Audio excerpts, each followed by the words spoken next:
مرحبا.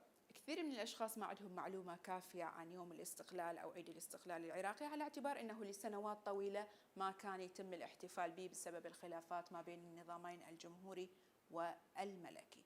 لكن بشكل عام تأسست عصبة الأمم عام 1919 كأول منظمة معنية بالسلام العالمي، مقرها جنيف، يتم الانضمام إلها من قبل الدول المستقلة حصرا.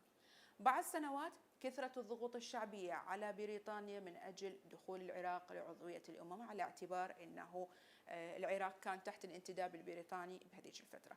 وفعلا بداية عام 1931 رفعت بريطانيا تقريرها عن طبيعة الإدارة بالعراق ما بين عام 1921 و 1931. طبعا الموضوع احتاج إلى وقت طويل، على اعتبار أنه هذه القضية هي الأولى من نوعها في عصبة الأمم.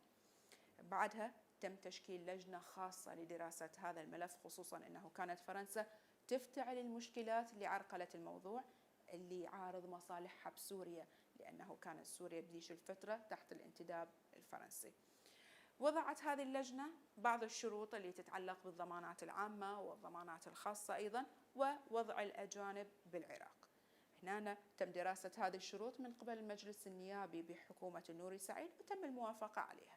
وهذه الموافقة دخل العراق عضو بعصبة الأمم، وانتهى الانتداب البريطاني على العراق. بناء على هذا كله أصبح العراق أول دولة عربية تنضم لعصبة الأمم.